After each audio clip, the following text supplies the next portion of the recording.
So here we are back on the river, January 31st. I'm targeting just behind that rock you see on the right of the river. You know, there has to be some fish in there. After a few casts, was able to pull one out, a nice little brown.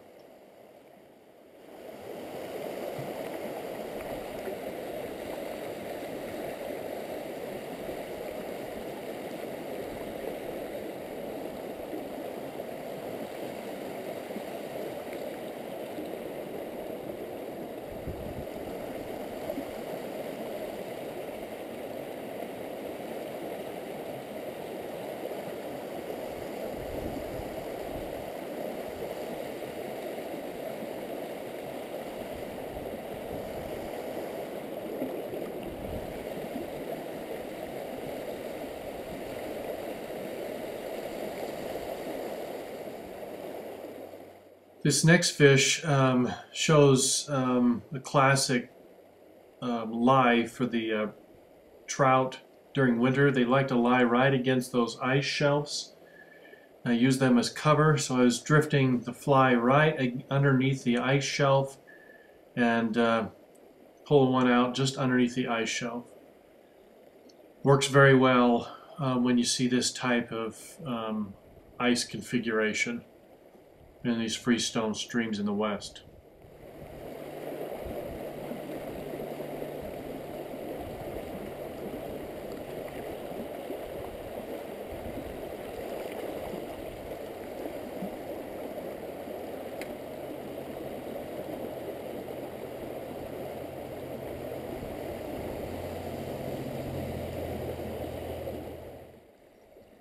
This next fish is a good example of what not to do in Tenkara. I hooked the trout here in this brisker current, and I lifted his head too much so that he couldn't swim properly in the water, and he went downstream. Once you get the fish below you in the current, particularly if it's a good current like this, then you stand more of a chance of losing him. I was able to keep his head up and skim him up through the currents against the edge of the stream and finally into the net without losing him, but I'll show you a little bit later where that doesn't always happen.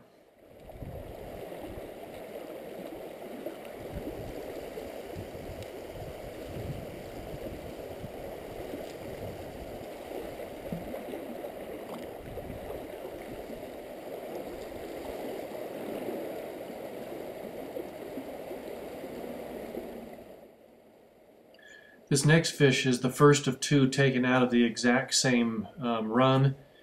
Took this first little guy out against the far side. There you'll see me hook up.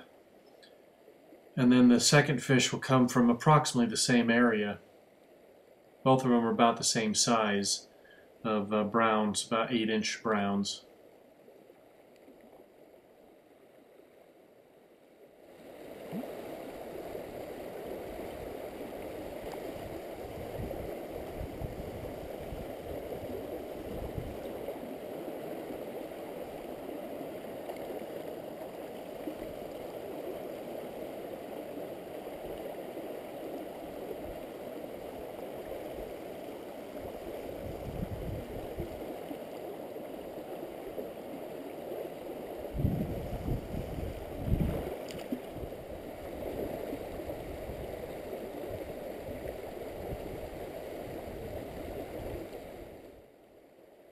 And here's that second fish taken just a few casts after the one you just saw a minute ago, taken out from approximately the same area.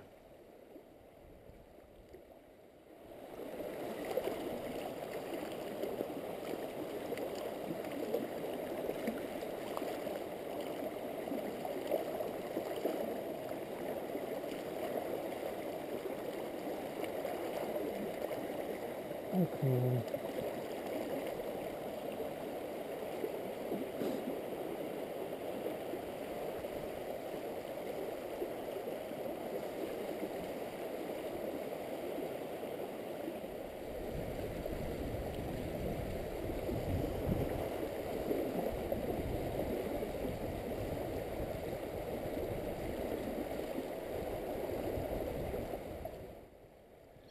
So remember what I said a few minutes ago about not letting the fish get below you, particularly when in stronger current.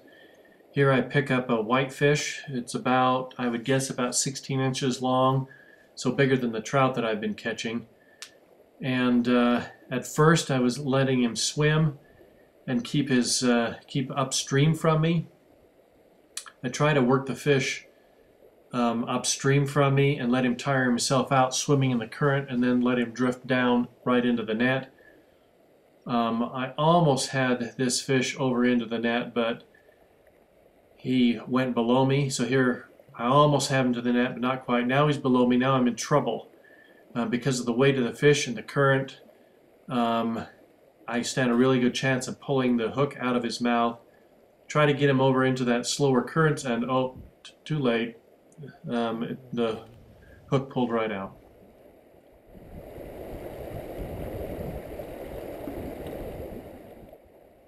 This trout was taken in that seam that you see directly in front of me. And you can see he shoots right up and out. I let him swim upstream ahead of me again, tire himself out, and then let him drift right down into the open net.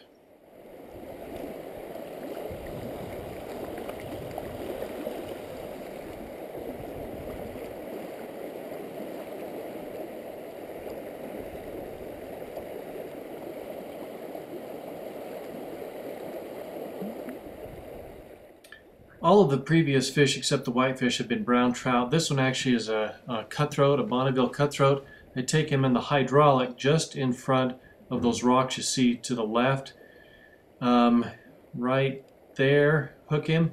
Unfortunately, my line also hooked a branch of the tree. You can see me pulling against the branch.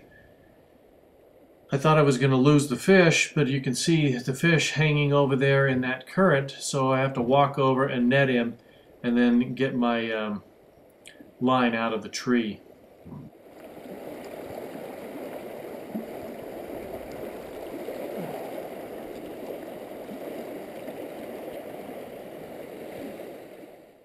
Here's another example of what I was saying earlier about the fish hiding underneath the ice. You can see that ice shelf just in front of me. I float the fly down, tip my rod away so the fly can go underneath, and boom, take the fish. He then shoots upstream a little bit, and then I'm able to fight him and bring him into the net.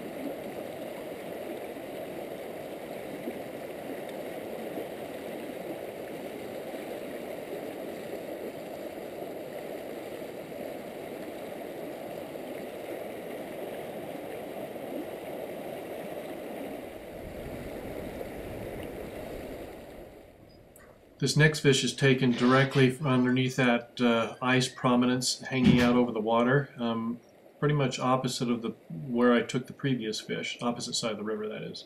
Right there.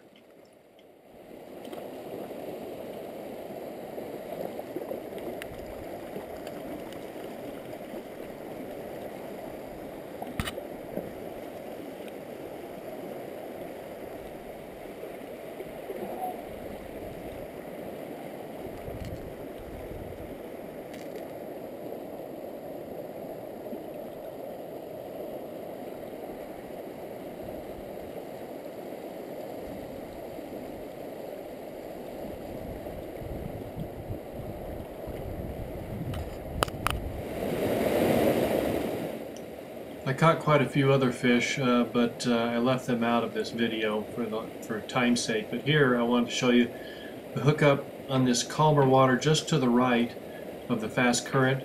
Hook a fish just in front of this middle rock that you can see right near where the rod is. It's a nice brown. He wanted to shoot over into that heavy current, but if he would have gone downstream. I would have lost him. So I was able to guide him over into this calmer water and then use the current to shoot him down into the net. And you'll see that here in just a second.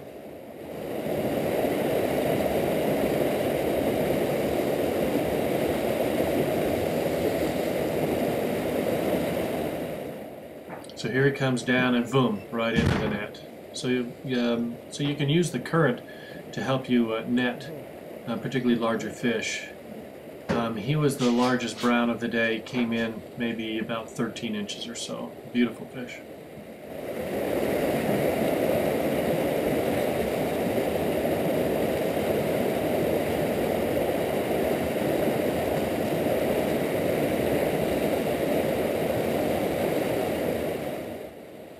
There he is again, and put him back in the water, and off he goes. And that's it for today.